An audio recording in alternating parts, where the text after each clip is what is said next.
志玲姐姐萌跳應援舞，兒子反應曝光超卡哇伊。林志玲睽違多時再度以代言人身份亮相，為長年合作食補品牌拍攝全新廣告。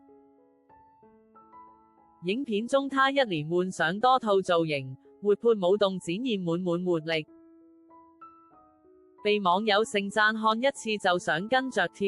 林志玲看完成品笑說，效果很可愛，就是喝了滴雞精充滿青春活力的感覺。後來我給兒子看，說媽媽也會跳舞耶，他還會跟着我說 Are you ready？ 林志玲談起當媽後的生活作息與時間管理，坦言當了媽媽以後，晚上9點半睡覺實在很難達成，有家務事要整理，也因為平常和兒子在一起時盡量不看手機，所以需要專心處理的事，大多在夜深人靜時。他笑說平均凌晨才入睡，但也提醒粉絲，親愛的朋友們，熬夜真的不行啊，我有改進中。先從目標挑戰11點入睡，再加上早上的滴雞精，相信可以一直是個健康有活力的自己。他分享日常生活重心早已圍繞家庭，喜歡親手為兒子準備愛心便當。